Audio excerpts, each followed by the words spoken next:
मार्ग में परचेज़ का बिल कैसे बनाते हैं, इसके बारे में सबसे पहले हम ट्रांजैक्शन पे जाते हैं। ट्रांजैक्शन में जाने के बाद होलसेल बिल पे क्लिक करेंगे और जैसे हम होलसेल बिल पे क्लिक करेंगे हम बिल में देखेंगे कि हमारी डेट कितनी है, कितनी तारीख को बिल आया है, वो डेट हम यहाँ पे लिख देंगे। और इसके बाद जैसे हम इसे यस करते हैं, यस करने के बाद अगर मैं यहाँ से पार्टी को चेंज करना चाहूँ तो मैं F2 यहाँ पे प्रेस कर सकते हैं, नई पार्टी बना सकते हो।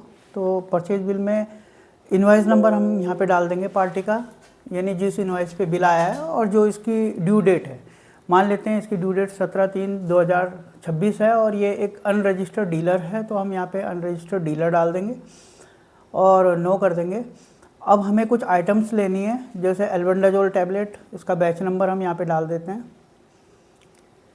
तो मैंने इसका बैच नंबर डाल दिया 1001 और कब ये एक्सपायर होगी, 1/2/2028 में एक्सपायर होगी और हम इसे ओके कर देते हैं। इसका MRP 5 रुपये है।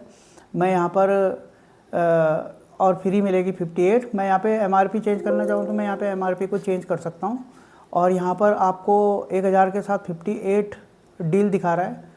और इस तरीके से मैं अगली आइटम लूँगा और अगली आइटम लेने के लिए फिर से मैं कोई सी भी की प्रेस करूँगा। जैसे मैंने यहाँ पे ले लिया एबल 25। अब इसका मैं बैच नंबर चेंज कर देता हूँ, 1002 डाल देता हूँ और 2 डालने के बाद मैं यहाँ पे इसकी एक्सपायरी डेट डाल दूँगा।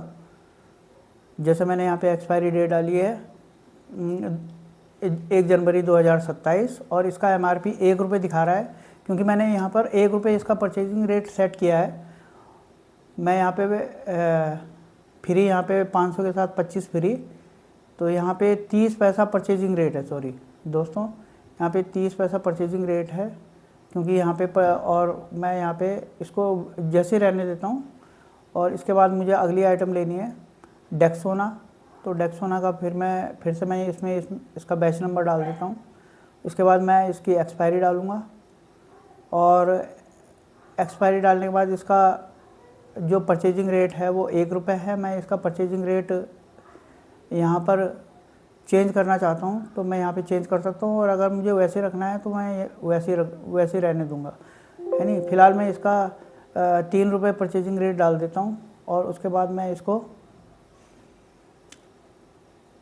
सेव कर दूँगा। तो इस तरीके से हमारा बिल जो है वो तैयार हो जाएगा और तैयार होने के बाद मैं इसको सेव कर सकता हूँ। या तो मैं यहाँ पे टैब बटन का यूज़ करूँ, या फिर मैं यहाँ पे कंट्रोल W का यूज़ कर सकता हूँ, या फिर मैं इसमें एंड बटन का यूज़ कर सकता हूँ। अगर मुझे इसका मान लेते हैं कि मुझे इसके रेट चेक करने हैं तो मैं यहाँ पे चेक रेट में जाऊँगा, तो मैं इसका जो भी रेट है यहाँ से चेक कर सकता हूँ। जैसे एल्बेंडाजोल का मैं चेक करना चाहता हूँ तो मैं यहाँ पे चेक कर सकता हूँ। उसके बाद मैं इसे सेव कर दूँगा।